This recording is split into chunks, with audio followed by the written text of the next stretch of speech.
semuanya, jumpa lagi bersama saya Nadia Utami dari Program Studi Akidah dan Filsafat Islam dengan NIM 2323440006. Pada kesempatan kali ini, Nadia akan mengajak teman-teman untuk mengupas tuntas mengenai kritik analisa estetika pada karya seni GWK. GWK itu apa sih? Garuda Wisnu Kencana sebagai ikon budaya. GWK adalah patung monumental karya Nyoman Nuarta, kolaborasi seni rupa, arsitektur, dan teknologi modern, yang memiliki tinggi 121 meter termasuk alas, menggambarkan Dewa Wisnu yang menunggangi burung Garuda sebagai simbol kekuatan, kebebasan, dan kebijakan, terletak di Bukit Ungasan, Bali, bagian dari kompleks wisata 60 hektar. Material baja stainless steel, tahan karat, dan dilapisi khusus. Nah, GWK adalah suatu karya seni yang dibikin oleh Nyoman Nusantara, yang mana karya seni GWK ini dia berada di Bali. Nah, dalam menganalisa karya seni terapan Garuda Wisnu Kencana ini, saya mengambil dua teori, yaitu yang pertama adalah teori formalisme dan yang kedua teori instrumentalisme. Pendekatan teori estetika, analisis GWK menggunakan dua teori estetika utama.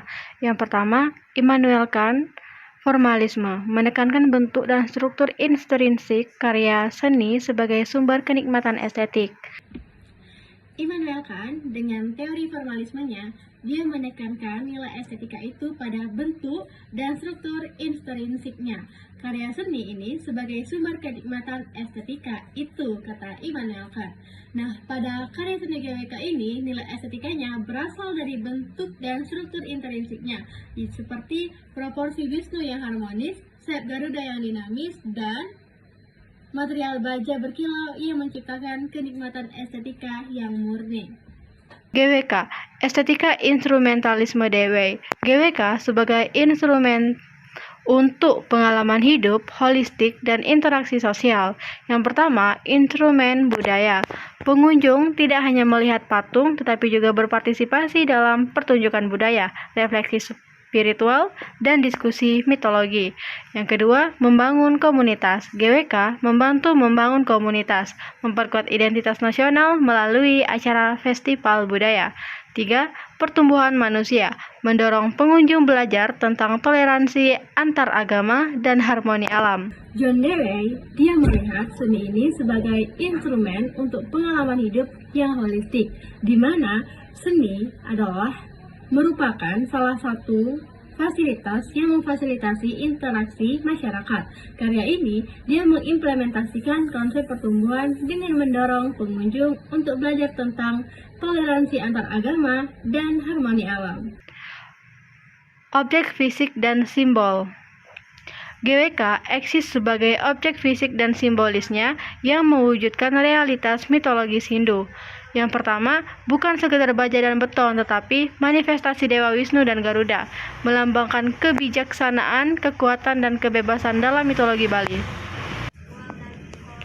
Landmark budaya yang memengaruhi landscape dan identitas wilayah.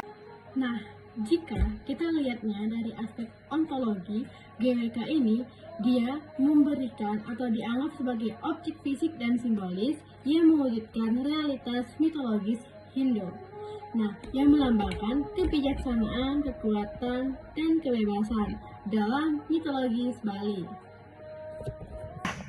Epistemologi dan aksiologi GWK.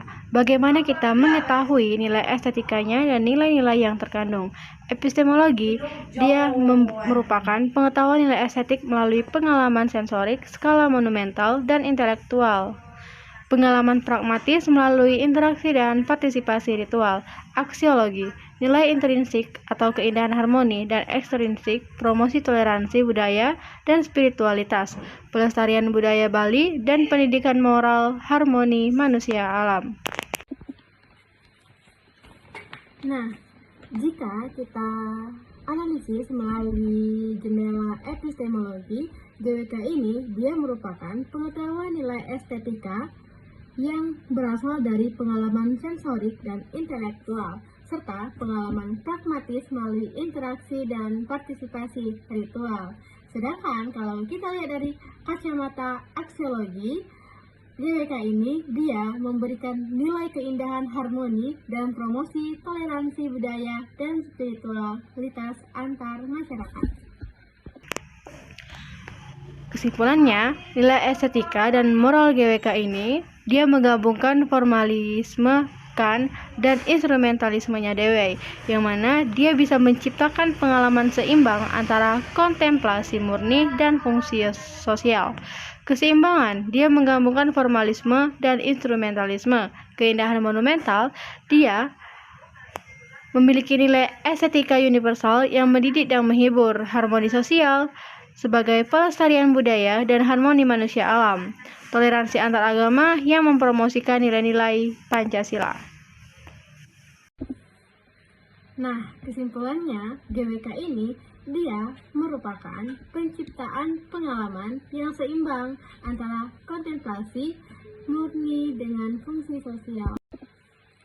Oke teman-teman, jadi kalau kita simpulkan, GWK ini dia mampu menciptakan pengalaman seimbang antara kontemplasi murni dan fungsi sosial.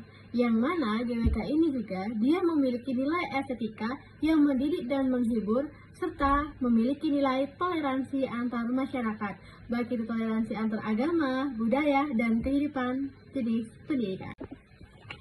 Oke, mungkin hanya itu yang dapat Nadia sampaikan pada kesempatan kali ini. Nadia akhiri. Wassalamualaikum warahmatullahi wabarakatuh. See you.